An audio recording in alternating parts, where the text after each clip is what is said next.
आज मुझे ऐसा क्यों लग रहा है कि हमारे देश की जनता ही मतलबी है। जब कोई भी खिलाड़ी कोई मेडल जीत जाते हैं तो हम लोग हजारों किलोमीटर दूर टीवी में उन्हें देखकर अपनी हर समस्या को थोड़ी देर के लिए ही सही भूलकर हम खुश हो जाते हैं। लेकिन आपने कभी सोचा है कि इन मेडलों को पाने के लिए हमारे देश के खिलाड़ियों को किन किन परिस्थितियों से गुजरना पड़ता है? आपका जवाब होगा नहीं। तो आइए दोस्तों, हम आपको दर्द और मजबूरी भरी इनकी पसीने और आंसू भरी जिंदगी से रूबरू कराते हैं। और सलाम है ओलंपिक चैंपियन विनेश फोगाट को, जिन्होंने इस मामले को गंभीरता से लिया, वरना शायद ये बात उन रेसलर्स की मजबूरियों और आंसुओं के बीच में ही कहीं दफन हो जाती। जनवरी में कुछ जाने माने चेहरे सड़कों पर उतर आए और प्रोटेस्ट करने लगे। इनमें ओलंपिक मेडलिस्ट बजरंग पुनिया, साक्षी मलिक और विनेश फोगाट जैसे नाम शामिल है। इनका कहना है कि रेसलिंग फेडरेशन के अध्यक्ष ब्रिजभूषण शरण सिंह, जो कि बीजेपी से मेंबर ऑफ पार्लियामेंट भी हैं, रेसलरों का कहना है कि ब्रिजभूषण ने कुछ फीमेल रेसलर को सेक्सुअली असॉल्ट किया है, जिनमें से एक रेसलर तो माइनर भी है। ये प्रोटेस्ट जनवरी में शुरू हुआ, लेकिन अब तक पूरे 4-5 महीने बाद भी कोई भी एक्शन ना दिखने के कारण अब पूरा देश नाराज है और सड़कों पर उतर आई है। इस वीडियो में हम जानेंगे कि आखिर रेसलर प्रोटेस्ट क्यों कर रहे हैं। मैं सिंपल भाषा में चीजों को आपके सामने रखने की कोशिश करता हूं, ताकि आप जान सको कि आपके आसपास चल क्या रहा है। अगर आपको इस वीडियो से कुछ वैल्यू मिलती है तो चैनल को सब्सक्राइब करना ना भूलिए। आपके लिए ये तो बिल्कुल फ्री है, लेकिन इसी से मैं अपने सपने पूरे कर पाऊंगा। चलिए जानते हैं कि आखिर हमारे स्टार प्रोटेस्ट क्यों कर रहे थे। आखिर वो सरकार से चाहते क्या हैं। इस मामले की शुरुआत होती है जनवरी 2023 से, जब विनेश फोगाट को यंग लड़की रेसलर्स लोगों का लगातार कॉल पे कॉल आने लगते हैं, क्योंकि हर बार की तरह लखनऊ में नेशनल रेसलिंग कैंप शुरू होने वाला रहता है। कॉल में लड़कियां लखनऊ का हाल बताते हुए कहती हैं कि यहाँ लड़कियां सुरक्षित नहीं हैं और यहाँ के जो रेसलिंग फेडरेशन के अध्यक्ष हैं, जिसका नाम ब्रिजभूषण शरण सिंह है, यह व्यक्ति अपने अध्यक्ष होने का और नेता होने का हम पर फायदा उठाता है। सीधा सीधा कहा जाए तो ब्रिजभूषण शारीरिक संबंध बनाने के लिए मजबूर करता है, और ऐसा पहले भी हो चुका है 5-6 लड़कियों के साथ, जिसमें तो एक लड़की नाबालिग भी थी। इन सब बातों ने विनेश फोगाट को झकझोर कर रख दिया। जिन पर ये सब गुजरा है, उन लोगों ने बड़ी हिम्मत करके विनेश फोगाट को बताया, क्योंकि विनेश फोगाट ओलंपिक चैंपियन बनने के बाद खेल जगत में बड़ा नाम और देश भर में रेसलर्स के नाम से पहचाने जाने लगी है। फिर विनेश फोगाट ने उनकी उम्मीदों के अनुसार बिना देरी किए अपने साथी रेसलर्स के साथ इस जानकारी को शेयर किया। लेकिन हम सब के लिए शर्मनाक बात यह रही कि पुलिस ने ब्रिजभूषण के खिलाफ एफआईआर लिखने को मना कर दिया। सभी रेसलर्स हताश परेशान होकर हाईकोर्ट का दरवाजा खटखटाया। तब जाकर ब्रिजभूषण के खिलाफ जांच और कार्रवाई शुरू करने की सिर्फ कोशिश की गई। लेकिन सभी रेसलर्स राजनीतिक पावर और अंधा कानून से इतने परेशान हो गए कि उन्हें अपना सब कुछ छोड़कर सड़कों पर धरना देने बैठना पड़ा। अब आप लोग ही सोचिए कि देश का गौरव कहे जाने वाले, देश का मान सम्मान बढ़ाने वाले इतने बड़े चेहरों को सड़कों पर उतरना पड़ गया, सिर्फ एक थाने में एफआईआर के लिए। तो सोचिए जो आम जनता है वो तो घुट घुट कर मर ही जाएंगे।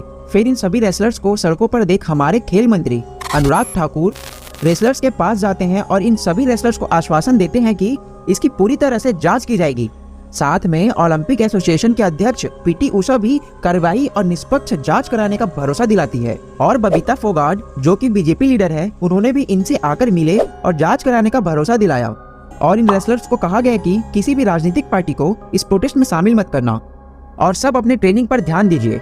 हम 7 सदस्य एक कमेटी बनाएंगे, जिसका अध्यक्ष मैरी कॉम रहेंगी, और इस प्रोटेस्ट के कारण लखनऊ का इवेंट रद्द कर दिया गया। फिर सभी रेसलर्स उनकी बातें मानकर जांच और कार्रवाई का इंतजार करने लगे। बात 4 हफ्ते की हुई थी, किंतु 3 महीने बीत गए, कुछ भी नहीं हुआ। अब कुछ भी नहीं होने का कारण भी आपको बताते हैं। इतने बड़े बड़े लोग मिलकर भी कुछ नहीं कर पाए, ऐसा क्यों हुआ? कारण है ब्रिजभूषण जी की छवि हिस्ट्री से लेकर आज तक की सारी बातें हम आपको बताते हैं।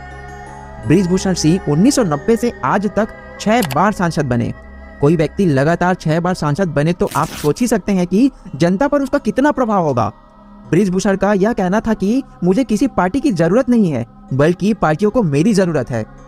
ब्रिजभूषण सिंह लखनऊ के करीब कोंडा में 1990 से सांसद बनते आ रहे थे। 2004 में ब्रिजभूषण बीजेपी की तरफ से बलरामपुर से टिकट मिलता है और कोंडा से घनश्याम नाम के एक व्यक्ति को टिकट मिलता है। दोनों सांसद के लिए चुनाव लड़ रहे थे, लेकिन चुनाव पूरा होने से पहले ही घनश्याम सिंह की मृत्यु एक कार एक्सीडेंट में हो जाता है। धीरे से इसका इल्जाम ब्रिजभूषण पर लगता है और उस वक्त बृजभूषण को जेल भी हो जाता है। शायद उनके हर बार सांसद बनने का राज यहीं कहीं छिपा है। यही नहीं, अभी और सुनिए। बृजभूषण ने राज ठाकरे को अयोध्या में नहीं घुसने के लिए धमकी दिया। भरी मंच में एक रेसलर को थप्पड़ मार दिया। 2022 में ही बल्लीपुर गोलीकांड में बृजभूषण को जेल हुआ था। 2022 में ही लल्लन टॉप के इंटरव्यू में बृजभूषण सिंह ने खुद कबूला कि मैंने एक व्यक्ति की हत्या की है। बाबरी मस्जिद गिराए जाने में भी बृजभूषण सिंह पर इल्जाम लगे।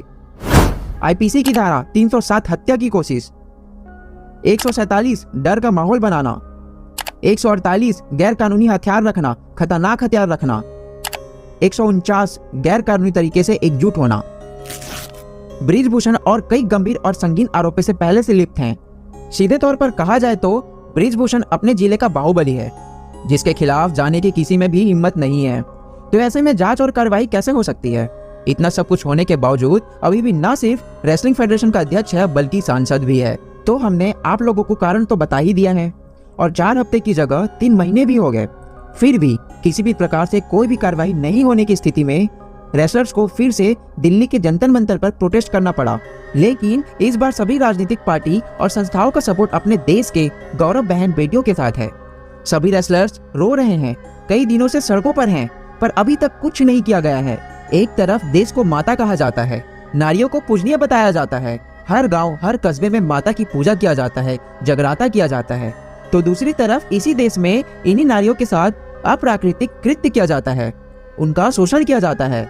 देश की बेटियां और माताएं सड़कों पर इंसाफ का गुहार लगाते रो रही है, लेकिन हमारे देश का सिस्टम अंधा, गूंगा और बहरा हो चुका है। ना जाने आखिर कब मिलेगा इनको इंसाफ। अगर आपको इस वीडियो से कुछ वैल्यू मिलती है तो चैनल को सब्सक्राइब करना ना भूलिए। दोस्तों, आपके लिए तो ये बिल्कुल फ्री है, लेकिन इससे मेरी मदद हो जाएगी। मिलते हैं किसी अगली वीडियो।